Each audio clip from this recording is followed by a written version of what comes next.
William T. Connor was an 18-year-old juvenile delinquent that had lived in the Chicagoland area. Throughout his childhood, he was always known to be getting into trouble.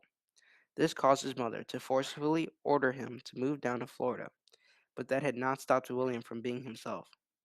After William repeatedly got involved with the police down in Florida, he had to move back north to Round Lake with his uncle and aunt.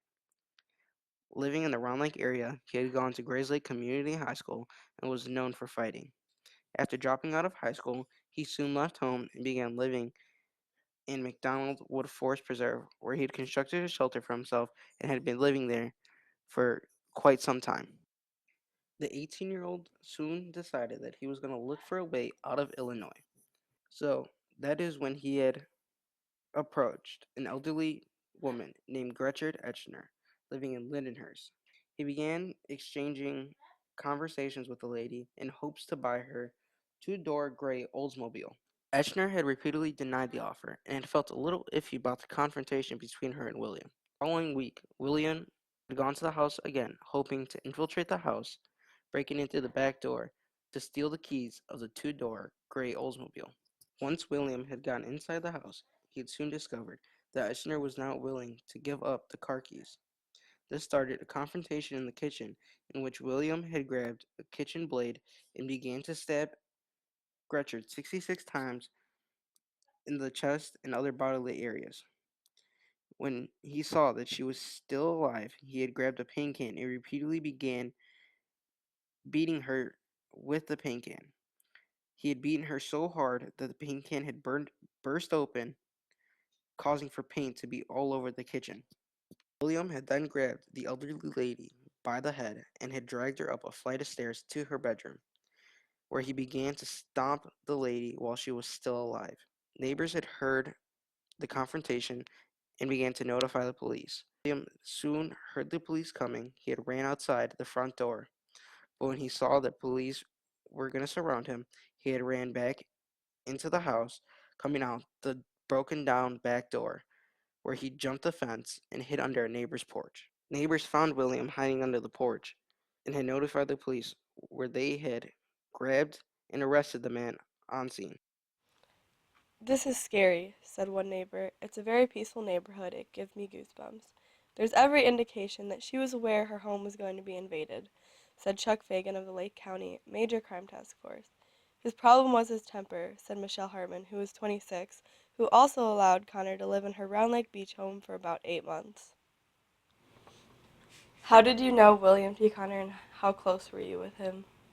I knew him in high school. We were just acquaintances. I was good friends with his girlfriend. Were there any signs ahead of time that this would happen, and how did he act in school? Yeah, he was very violent in school. He got in several fights, eventually getting expelled. I saw one of his fights. I think it was his last one before he got expelled, and it was bad. How did you find out about the murder, and how did you react? I found out through friends. Um, I actually was friends with a couple of guys that were with him um, beforehand and during the murder because they were just supposed to steal the lady's car. They went to her house like a day or two before the murder because she had her car for sale. We know. We're putting that information in Oh, there. okay. Yeah, I knew. I was friends with the guys that were with him, and during the actual murder, they didn't know he was going to kill her. They were just waiting for him to get the keys. Okay.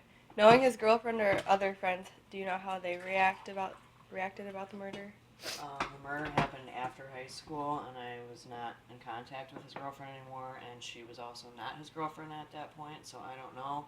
But she was a very good person, very goody-goody compared to him, went to church and everything, and she was trying to break up that fight that I saw. She was screaming and screaming for help and screaming at him, and he was like in a rage. It was like he wasn't even there. He was just beating the crap out of this kid.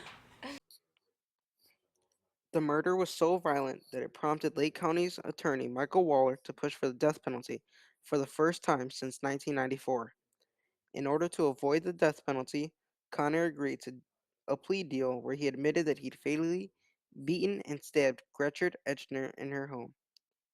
Connor made oral, written, and videotaped statements confessing to the crime. Connor was later sentenced to life in prison without parole. When asked about the plea deal, Michael Waller stated that it was a very savage and brutal murder. The conclusion we came to is that it is a good result and brings closure for the daughter of the victim.